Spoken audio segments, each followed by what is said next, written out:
Buenas and half a day. Mananas Sizuas to all my colleagues here. Imina 35 na legislature in Guam is back from recess.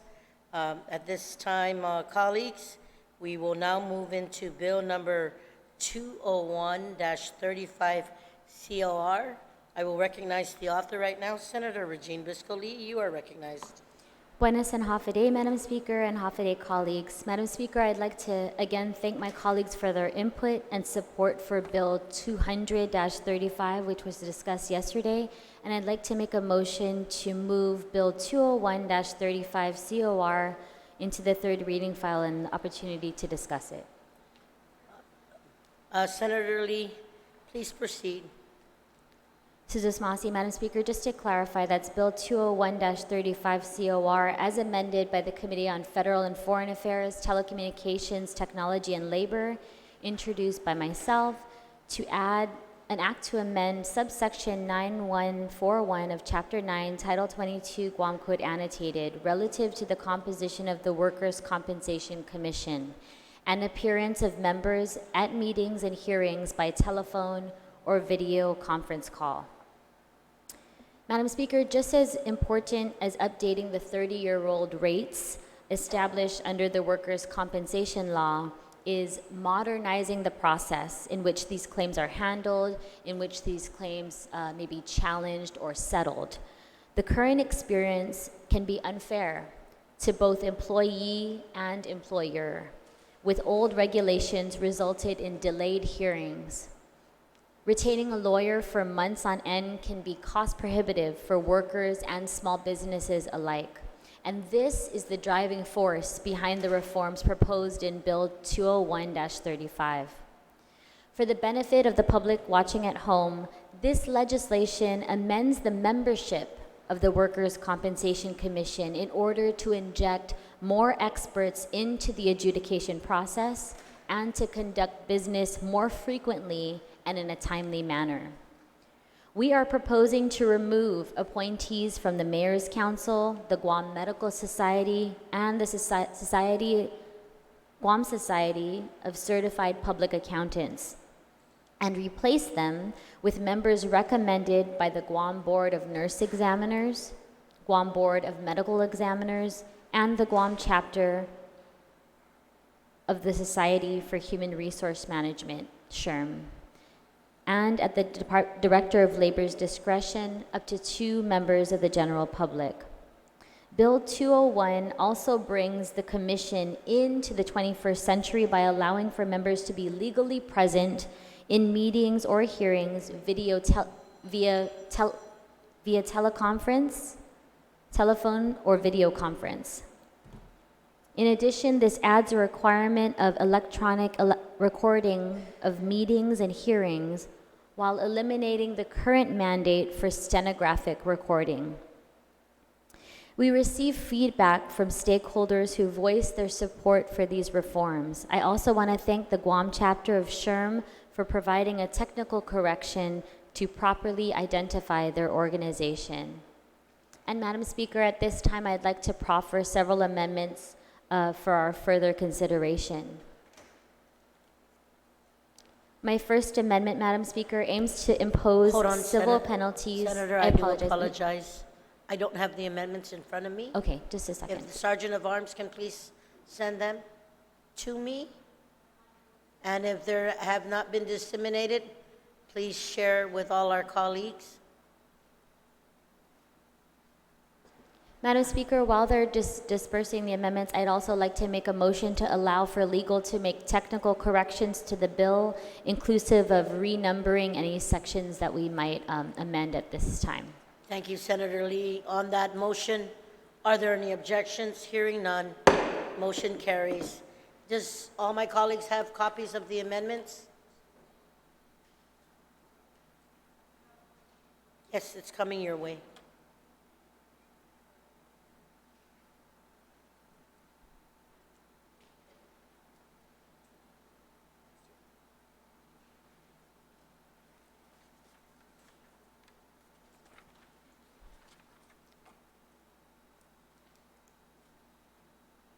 Senator Lee, you can proceed. Sidosmasi, Madam Speaker, and thank you, colleagues. The first amendment that we'll consider is an amendment to page 4, line 4, to add a new section 2 to the bill. And this first amendment aims to impose civil penalties ranging between $50,000 and $25,000 for employers who violate the obligations required under workers' compensation. Madam Speaker, this amendment also allows the employer to appeal such penalties to the Workers' Compensation Commissioner. This change was recommended by the Guam Department of Labor to ensure that the integral component for enforcement is included in the law. So the amendment would read, add a new section 2 to the bill, section 2, a new subsection 9142C is hereby added to chapter 9, title 22, Guam Code annotated to read, C, civil penalties. The Commission shall impose a civil penalty of not less than $50 or not more than $25,000 per violation on an employer found in violation of statutory obligations required in this chapter or any applicable administrative rules and regulations, unless the statute requires criminal penalties, in which case the Commission shall investigate the matter, document its findings, and refer the matter to the Office of the Attorney General for prosecution. The employer may appeal any assessed civil penalties within 15 calendar days from the issuance of a notice of violation to the Commissioner, who shall be the hearing officer. Again, Madam Speaker, this change was recommended by the Guam Department of Labor to ensure that an integral component for enforcement is in place and included in the law, and they have the flexibility, depending on the severity of these violations, to issue fines between $50,000 to up to $25,000. Sidosmasi. Buen provecho, Senator Lee. Anyone else wishing to speak? Senator San Augustine, I will recognize you at this time.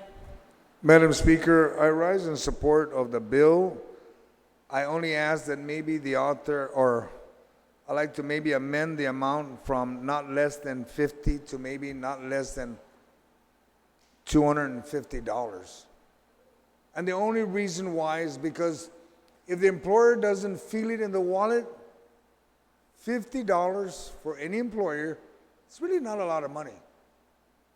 And if they know they're going to get tagged for a violation, no less than 250 up to 25, their bosses will tell them, or their corporation says, pay attention to what's going on. Don't take it lightly. Thank you, Senator San Augustine. On that amendment to the Lee amendments, Senator Taitano, you are recognized. Sidosmasi, Madam Speaker. I just wanted to share that I've asked legal just to make sure that it's germane to the title of the bill and the hearing, because the title of the bill refers to the composition of the board, and it talks about the composition of the commission and the appearance of the commission at meetings, and whether it can be by telephone or video conference. So I just wanted to check that it's germane before we get into the particulars. I'm going to take a moment's recess.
Mina 35 na legislature in Guam is back from recess, colleagues.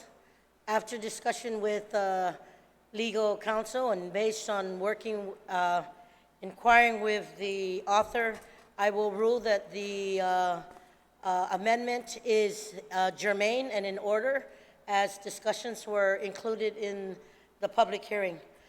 With that being said, there was an amended motion that was made to change the rate from $50 on item C to $250. Are there any objections? There's an objection. Oh. Yes, you can talk on it, Senator Terlahi. You're more than welcome. That's why I asked. Please proceed on the amendment. There was Senator Sonagostine's amendment to the main Bisco Lee amendment. Again, to change item C from $50 to $250. Anyone wishing to speak, you're more than welcome to speak on Senator Sonagostine's amendment.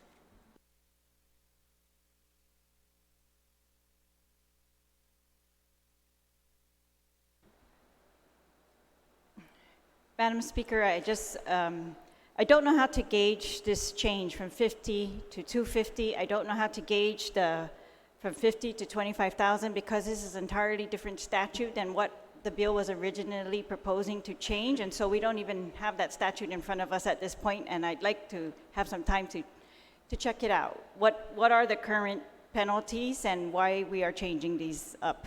Okay, would you like to yield that as a question to the author of the bill, please? No, I'd like to either take a recess so that we can just look into it a little bit further. I Madam will Speaker. allow you a moment's recess, Senator Talai.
Imina 35 na legislature in Guam is back from recess.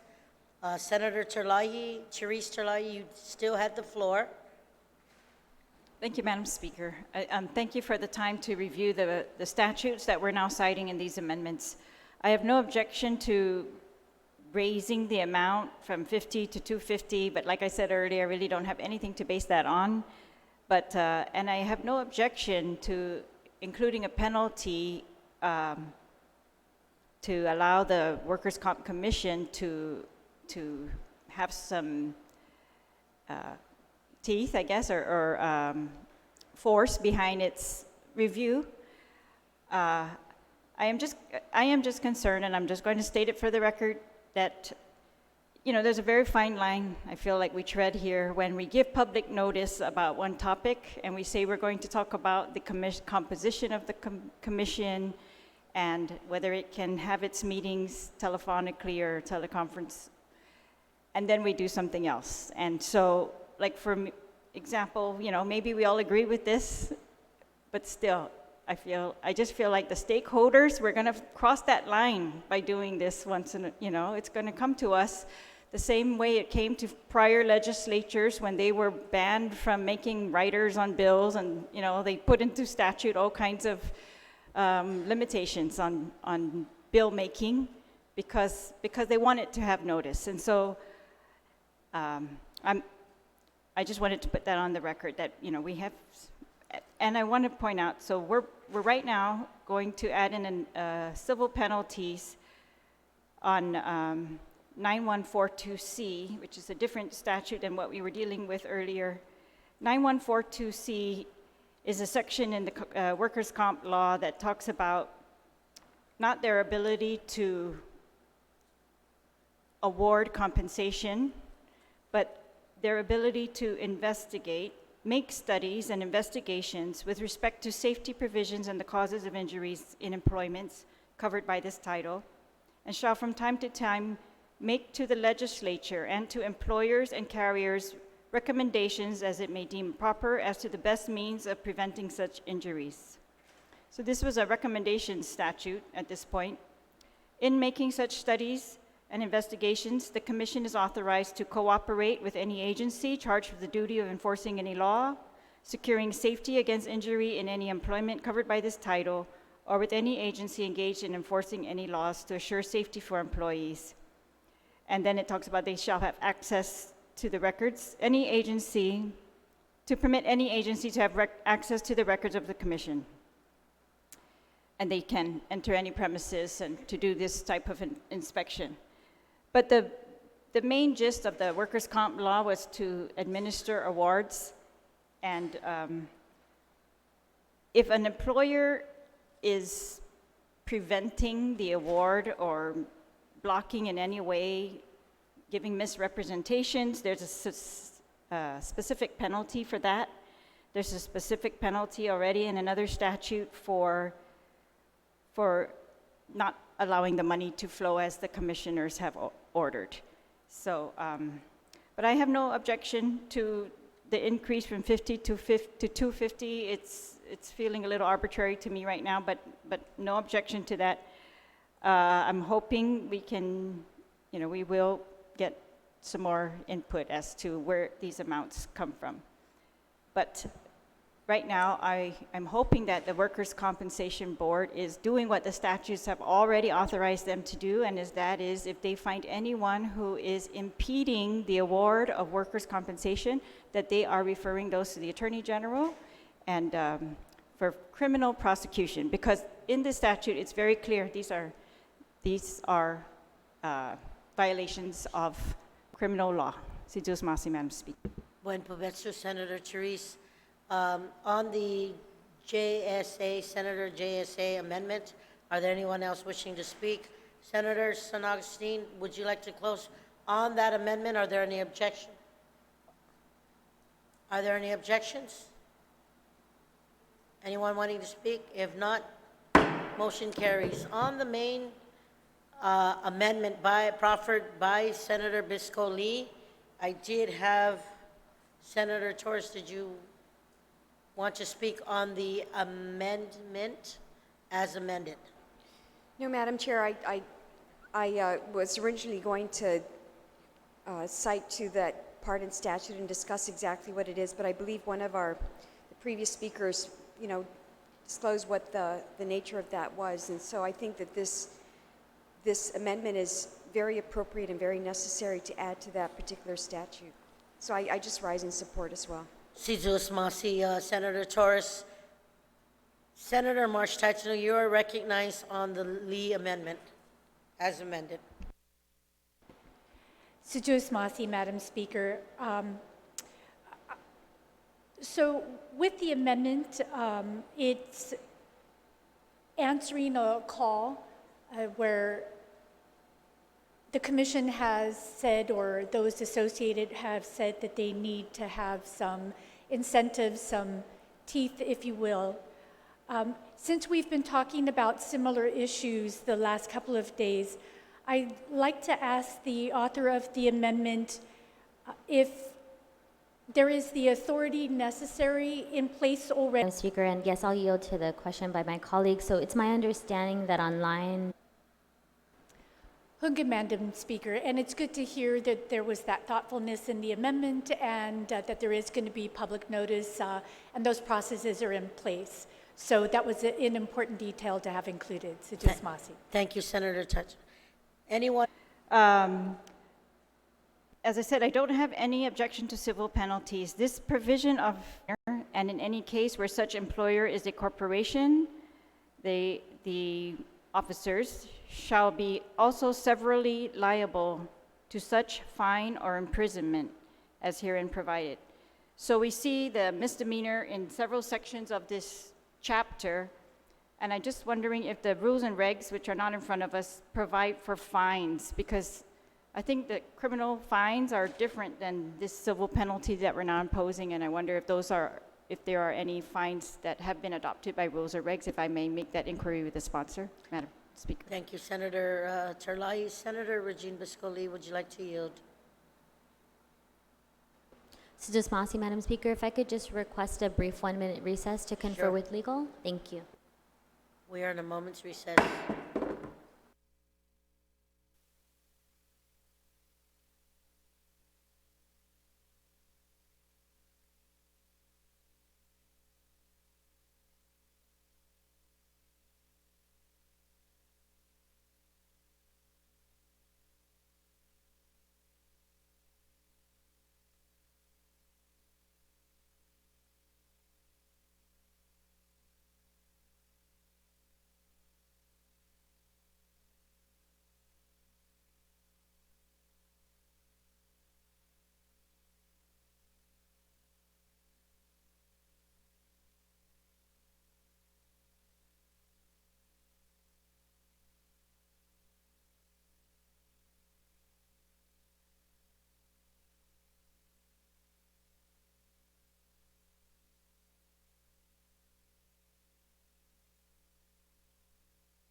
Emina 35 na legislature in Guahan is back from recess.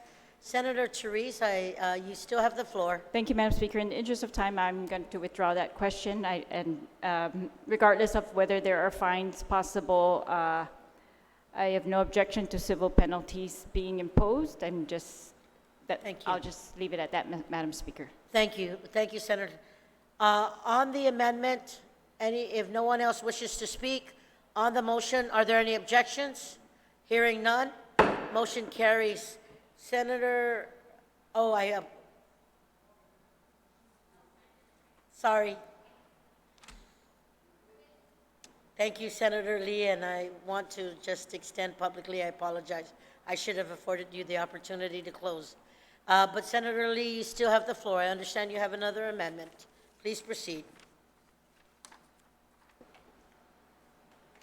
Thank you very much, Madam Speaker. And just on that last amendment, I just wanted to thank my colleagues for their support. I think this is a common sense amendment. It's supported by members by both sides of the aisle. It was raised in a public hearing by Department of Labor. And I just want to reiterate for my colleagues that this public record, typically we leave it open for 10 days. This one was left open for 17 days.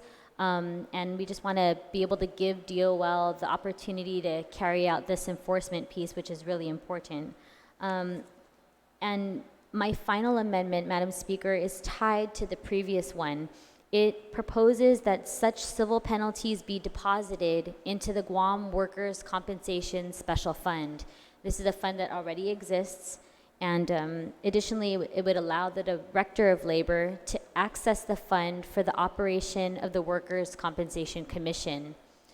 Madam Speaker, this change was also recommended by the Department of Labor to allow them to use such civil penalties to fund and sustain meaningful enforcement activities of the Commission.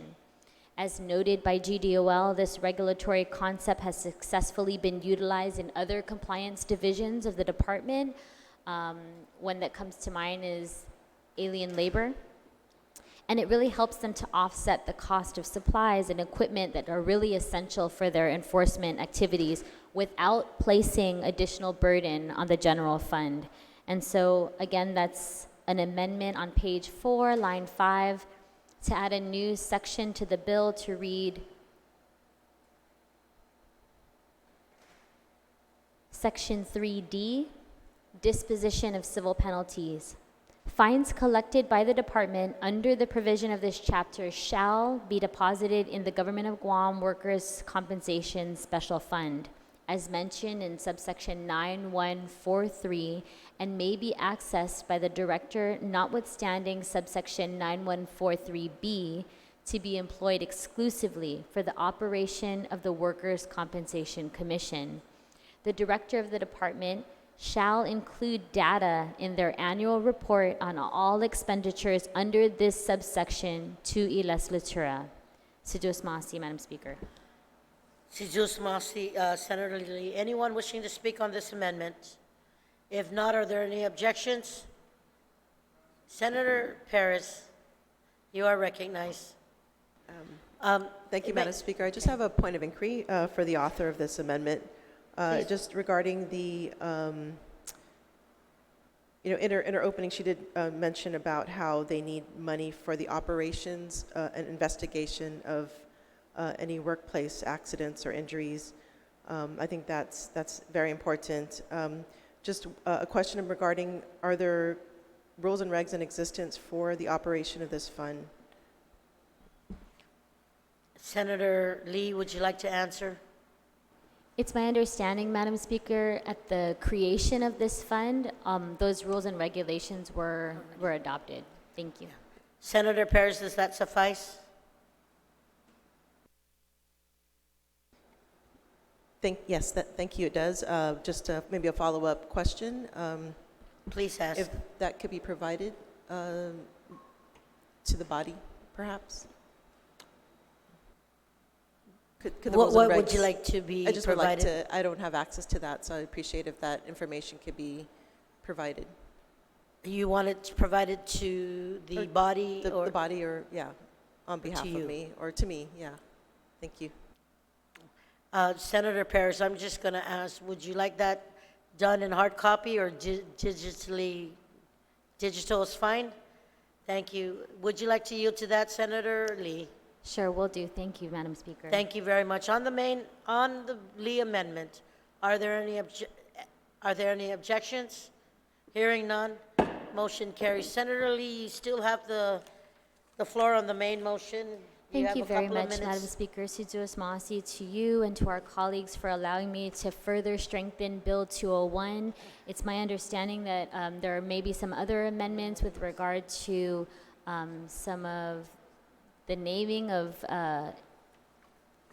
individuals who would populate the board. There are some amendments with regard to the telecommunications and video conferencing, and so I welcome all of those amendments to help make this much needed update to our workers' compensation law the very best that it can be for both employees and our employers, and just trying to make it a much safer working environment for the people of Guam. Situas Masi. Thank you, Senator Lee. On the main motion, anyone else wishing to speak? Senator Muñoz, I will recognize you.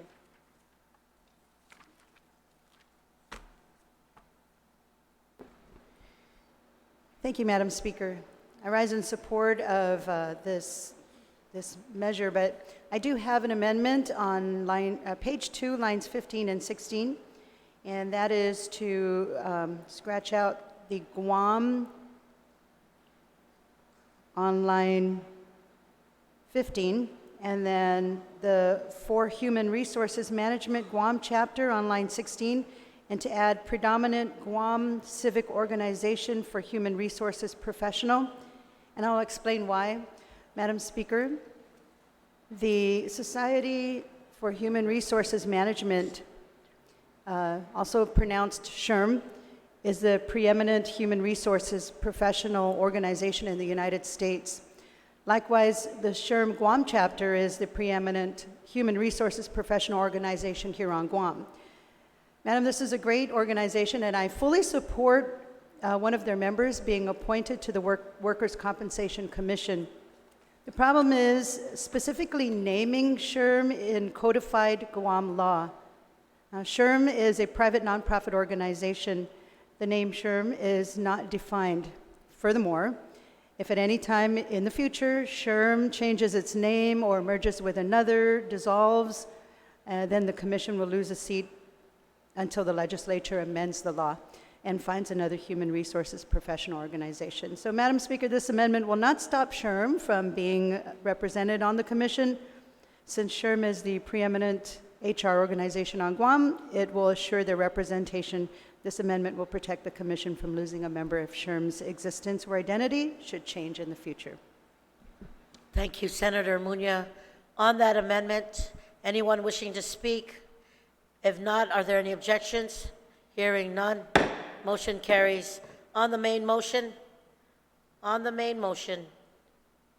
Senator Marsh Taitsunu, you are recognized. Situas Masi, Madam Speaker, and I too want to just register that I'm in support of this bill. I have been since the beginning. Upon reading through it, it immediately struck me as very important to do because we are at this time in our technology where we have many more options available to us. We do have the option of video conferencing, phone conferencing, and so forth. And we have a lot of perhaps changes to our lifestyles where for a variety of reasons, people are off island.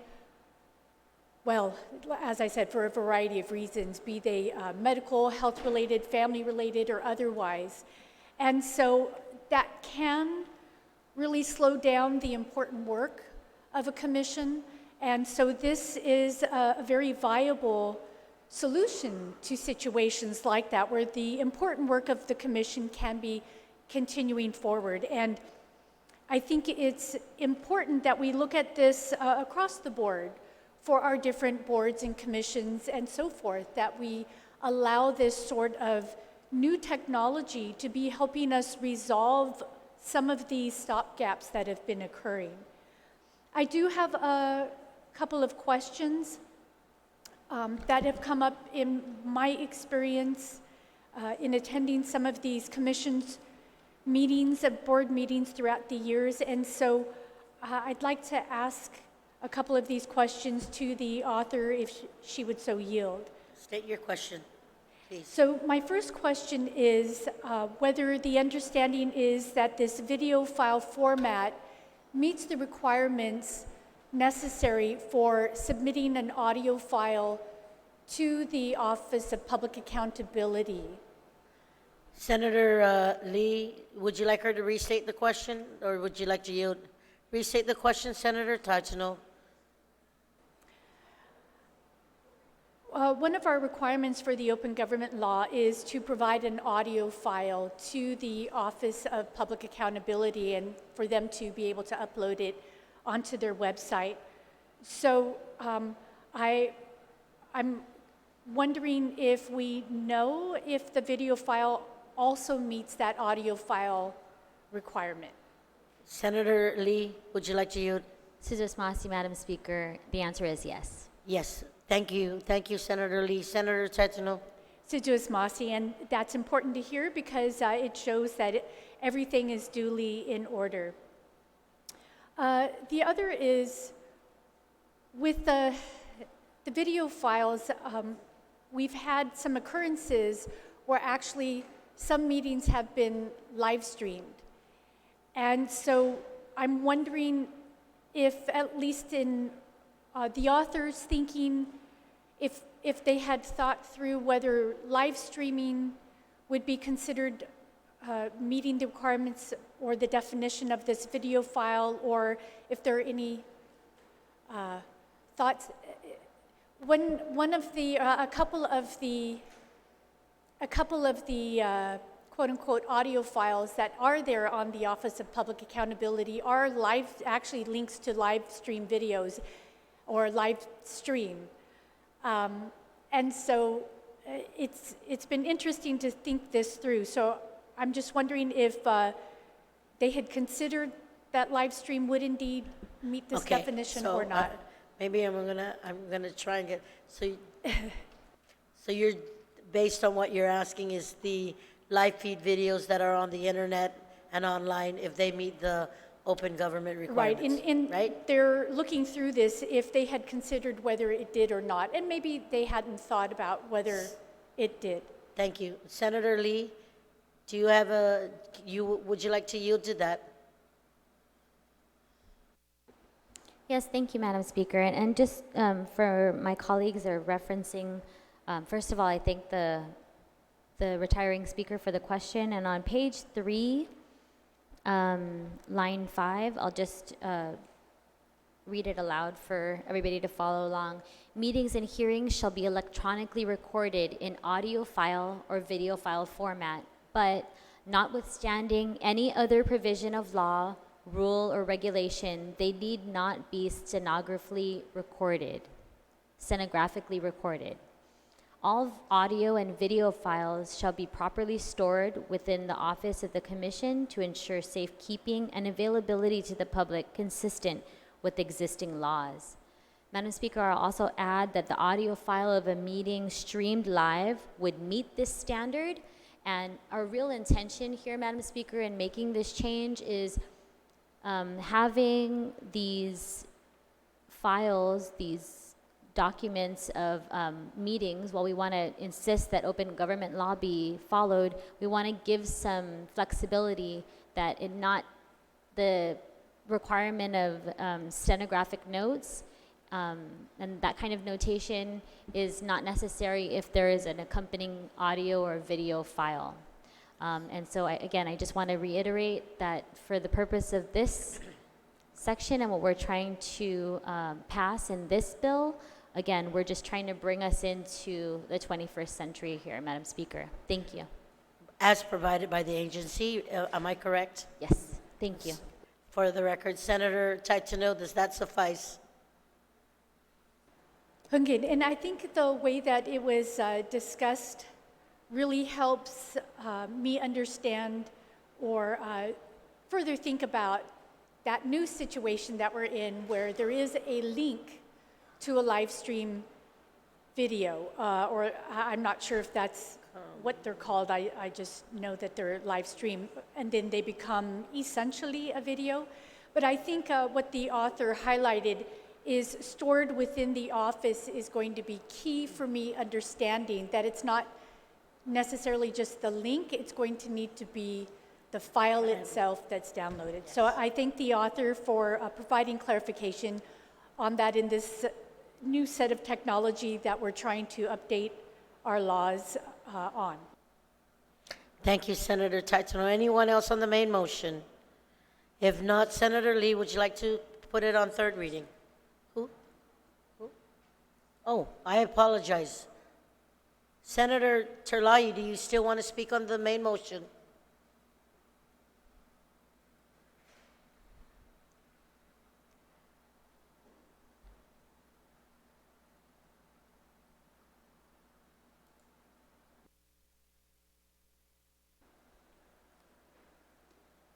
Thank you, Madam Speaker.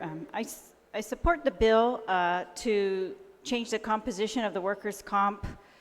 They have had a hard time getting through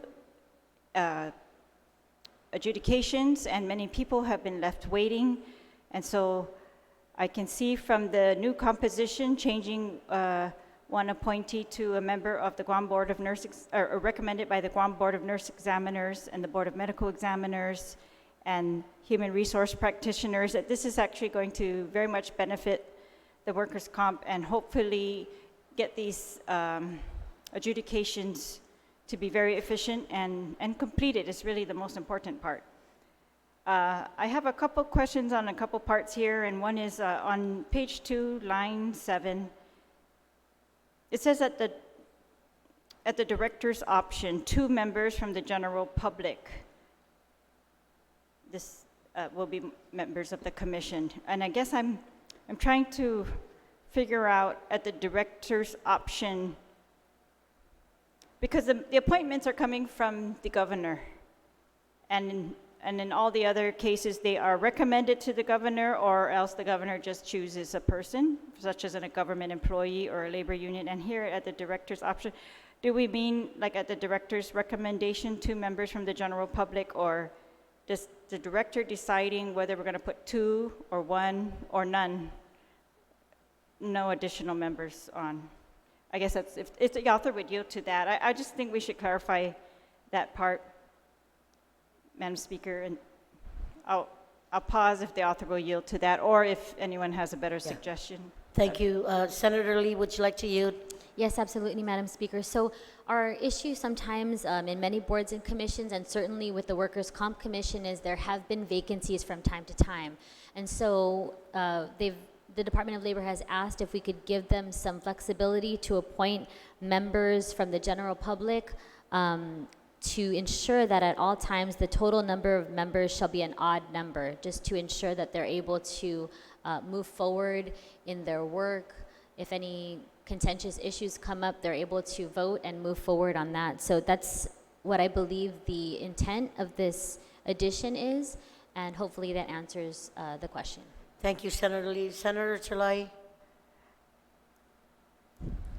Thank you, Madam Speaker. I'm afraid it's still unclear that when it says at the director's option, it's the governor's appointment.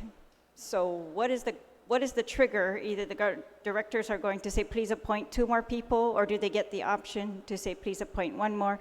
Or is it that the directors are going to appoint? Because if they're going to appoint, this has to be reworded. I'm going to move on from that, but I still think it's unclear, Madam Speaker. But on the same page, on line 22, it talks about the presence of a majority of the members at a meeting or hearing shall constitute a quorum. I think we need to establish the number for the quorum based on the number of members on the commission. And so up top, it says there are 6 members of the commission, and we need to pick a number as to what will be quorum out of the 6 members. I guess resolving my last issue is also going to resolve whether there are 6 or 8 or 7 members, but it says 6 on the top. So we need to pick a number for the quorum, and then the presence of a majority of the members.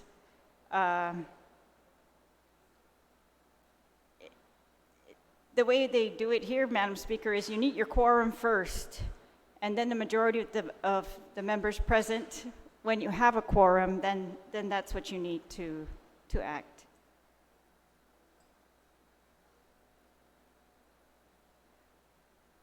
Okay, I would recommend that we just, the presence of a majority of the members shall constitute a quorum, and that we delete the words at a meeting or hearing.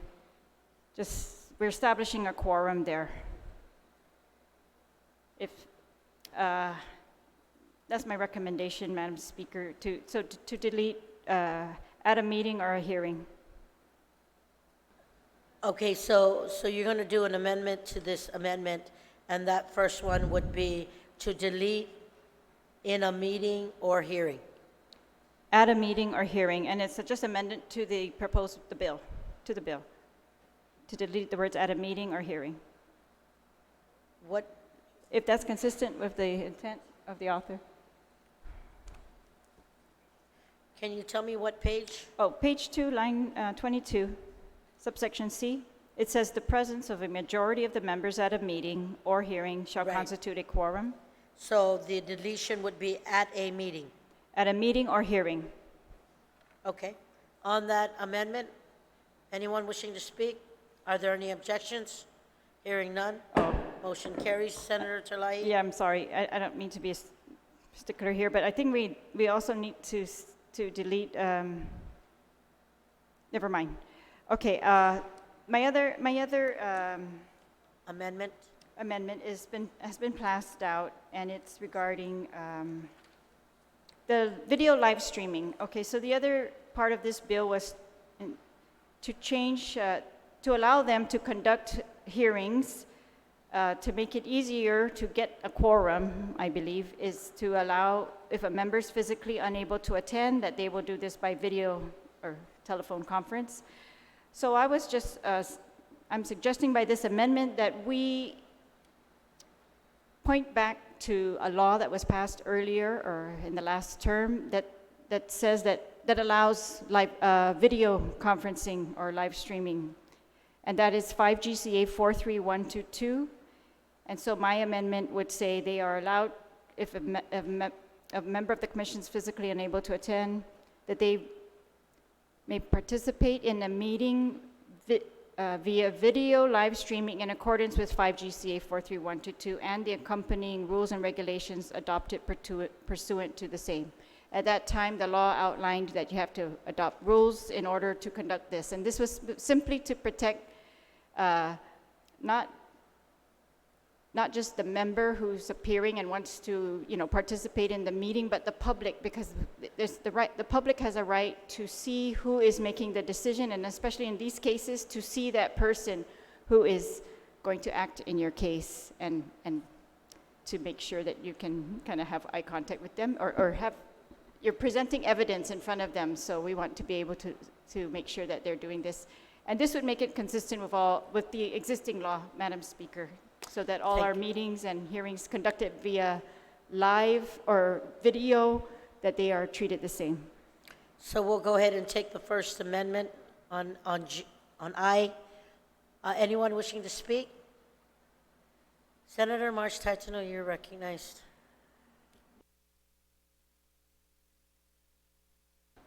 Sejus Masi, Madam Speaker. I just want to point out for our consideration while we're thinking this through, and I really appreciate the thoughtfulness of the author of this amendment and looking for consistency. But I do want us to also be thinking about that we conduct quite a bit of work and travel throughout our region. And my committee itself has run across this where there are many, many times where the live streaming capabilities really aren't there. And so for us to at least consider that as to whether we would allow telephone conferencing because of the physical circumstances of many of the locations where we do conduct a fair amount of business or travel for a variety of reasons. So I just think that that's important for us to think about. I do take the point of us being able to see the person and really understand the person that's speaking, but I do also recognize that we are within a region, a quite large region, where we do conduct quite a bit of business and travel, where those capabilities just may not be available. So just Masi. Thank you very much, Senator Kelly Marsh Taitano. We are still on the TMT amendment. Is there anyone else that would like to speak? Senator Lee?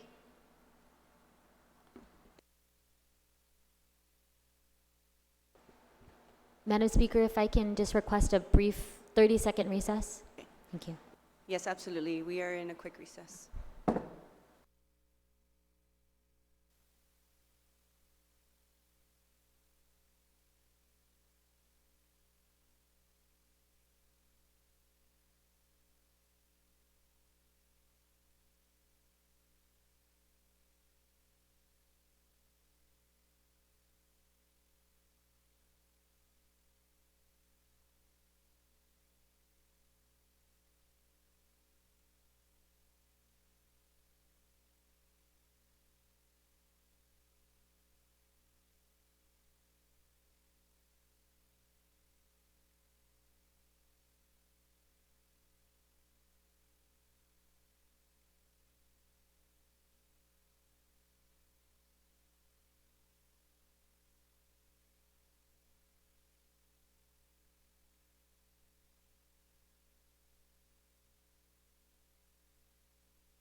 We are back from recess. Senator Lee, you are recognized.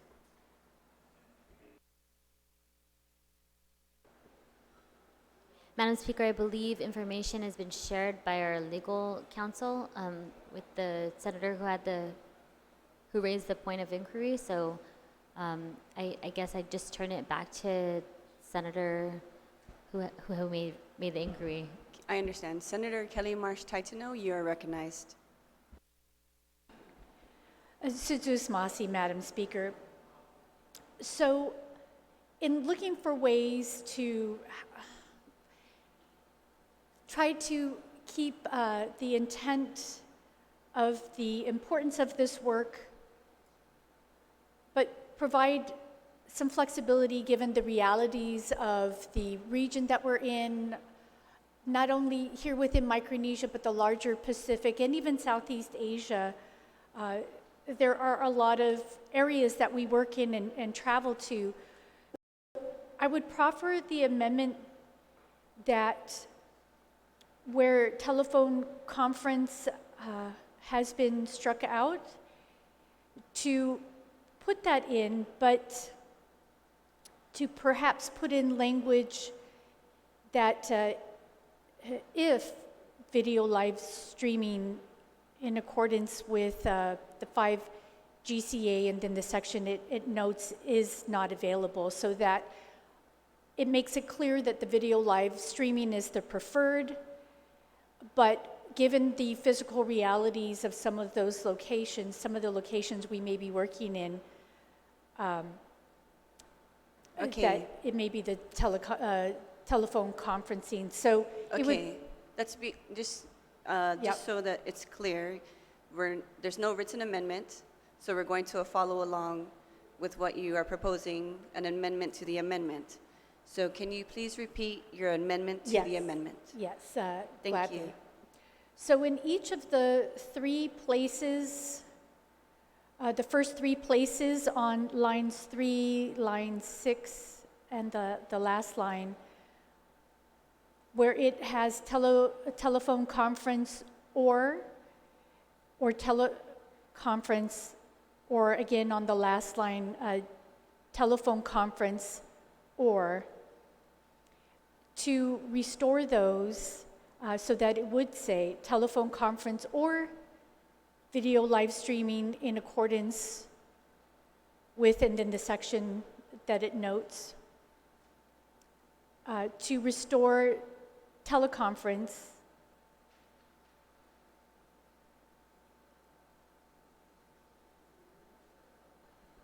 And live stream. I believe it would just be sorry, let me start that over. I believe it would just be the 2 telephone conference or references on line 3 and on the last line, to restore those. Okay, so colleagues, or Senator Kelly Marsh, just to be clear, we are going to restore on the paragraph to the Terlahi amendment, your amendment to the amendment, on the 3rd line of the paragraph to restore telephone conference or those words, and then to restore on the very last line of the paragraph, telephone conference or. Is that correct? Yes. Okay. So to be clear again, on the Terlahi amendment, there's been an amendment to the amendment by Senator Kelly Marsh Titano. And on the 3rd line of the paragraph, it says telephone conference or. The motion was made to restore those words. And at the last line of the paragraph, again, there are the words telephone conference or, and we are going to restore those as well. Are there any questions about the amendment to the amendment? Is there anyone else that would like to speak on the amendment to the amendment? Senator San Augustine, you are recognized. Madam Speaker, I just have a very simple question.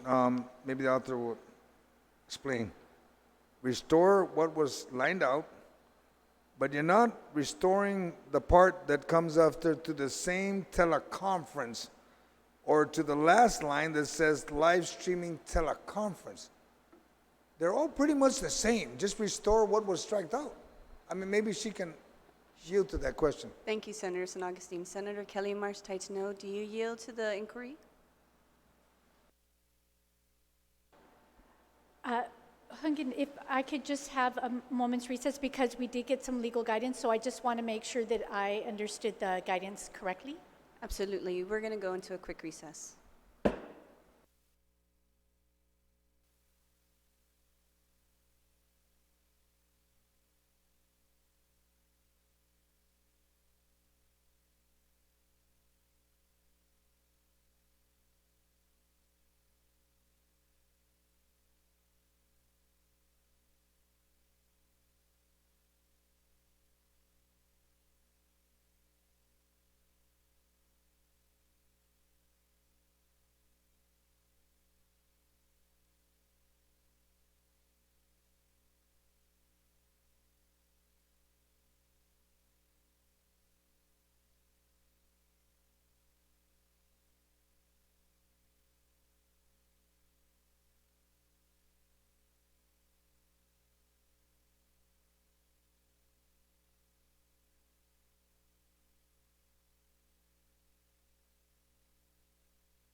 We are back from recess. Senator Kelly Marsh Taitano, you are recognized. Sijuas Masi, Madam Speaker. So in clarification with legal, they were saying that because of the way that it is spelled out earlier on line 3, where it says live streaming in accordance with 5 GCA sections 43122, that's a very particular reference, and to take out the teleconference because that is not consistent with the way that it's discussed in 5 GCA section 43122. So I hope that answers the question. Senator San Augustine, does that answer suffice your inquiry? Thank you. Is there anyone else that would like to speak on the amendment to the amendment? Senator Terlahi, you are recognized. Thank you, Madam Speaker. I understand the concern to allow more commission members to participate in a hearing if they are not on island, and thus to expand it to allow not just video live streaming, which is approved by law, but to now allow telephone conference.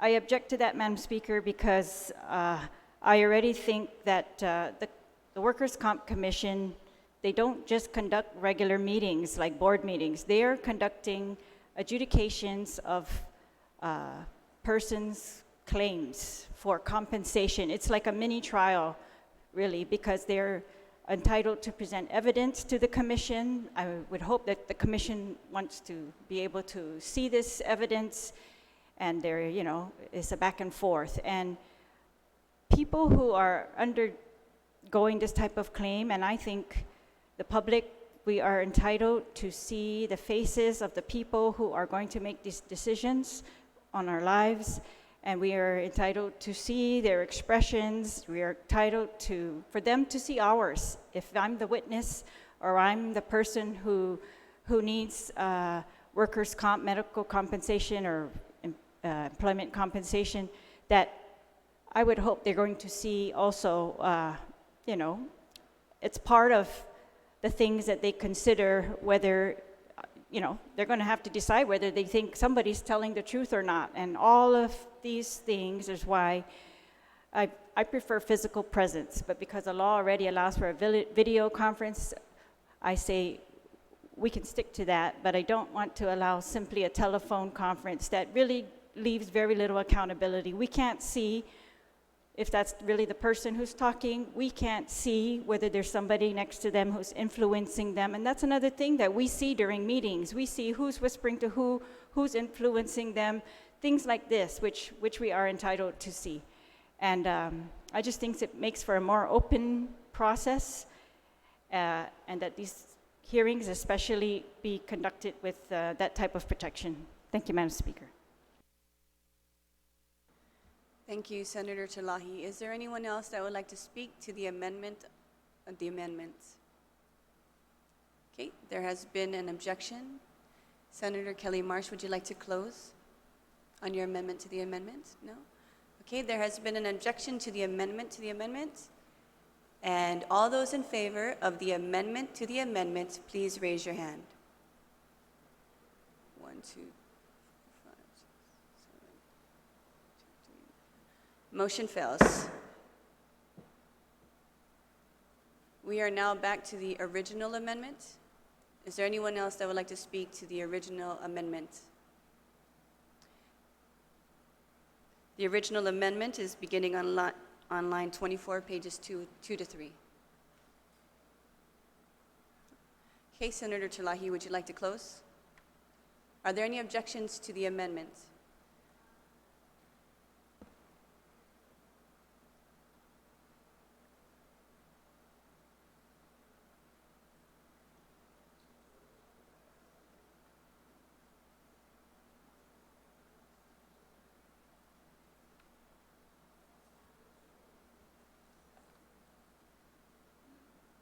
We'll go into a quick recess.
We are back from recess.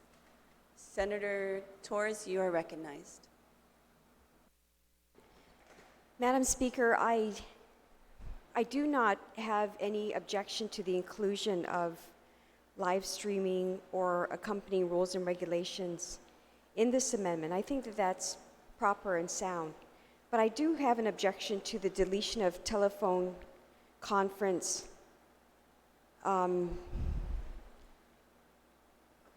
because that is a normal and regular accepted practices in many meetings that can be documented either through recordings or through transcription in minutes. And so I don't see that it's necessary to delete that as a practical point. So on that basis, I would object to this amendment as written. Thank you, Senator Torres. There has been an objection to the amendment. Is there anyone else that would like to speak on the amendments? Senator Torres, you're recognized. And the other point I wanted to add too is when you think about the practicality of a live stream, that is a capability that is not necessarily available in all situations, because that, I believe, involves a website or some live stream. It has to be, tied into some internet capability, which some agencies, or particularly this one, may not be equipped with at this point. So I would also bring that up as an impractical. Thank you, Senator Torres. Senator Terlahi, would you like to close on the amendment? Yes, Madam Speaker. I'm not aware that telephone conference is currently allowed by the open government law. It's definitely not explicitly authorized in the law. And as I said earlier, the Workers' Compensation Commission is a unique commission, not like every other board that's just having regular meetings and deciding what their agency is going to do. This is an adjudication board, and they are adjudicating claims. And when we debated the public law that is now codified as 5 GCA 43122, this is exactly what was debated then. What are people entitled to? Are they entitled to see the people who are going to make the decisions on their cases? Are we, the public, entitled to see them? And are they going to be able to make a decision on my case without seeing the evidence that's in front of them, which includes people? It's going to be employers, employers' staff. It's going to be the employees themselves, medical documents.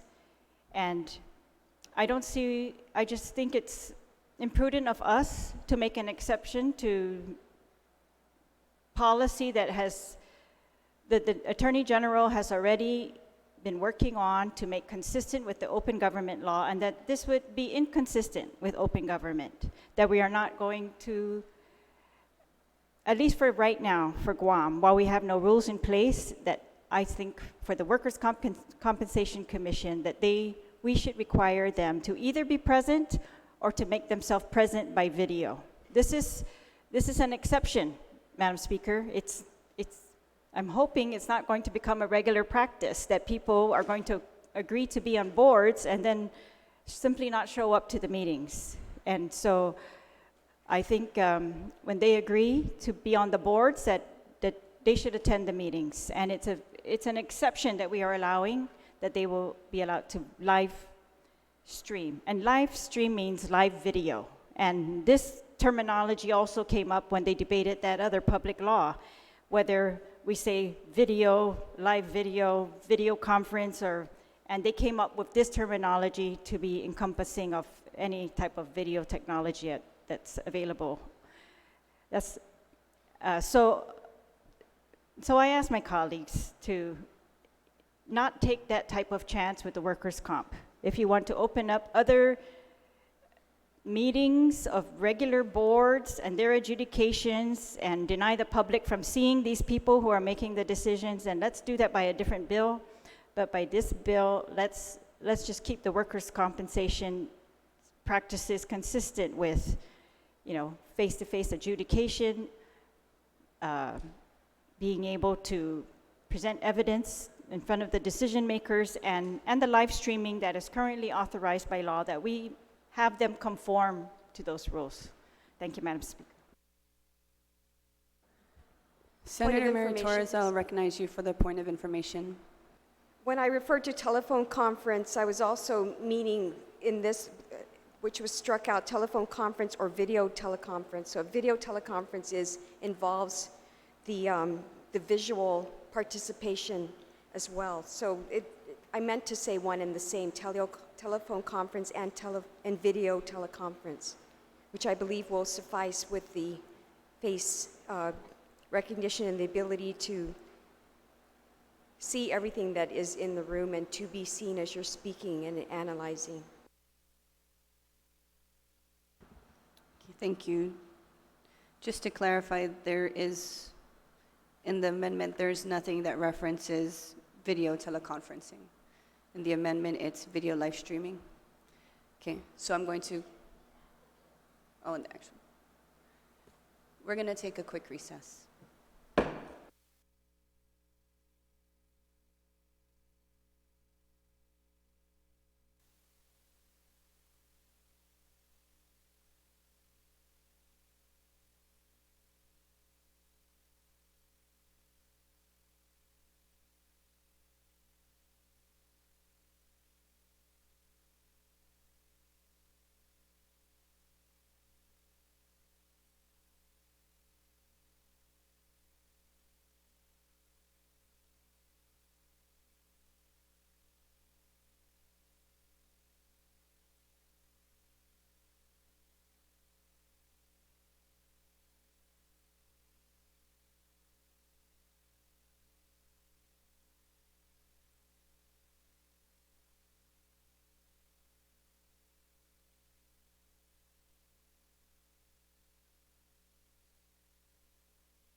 Colleagues, we are back from recess. I believe it's going to take a little bit more work with the sharing of the collaboration for the amendments.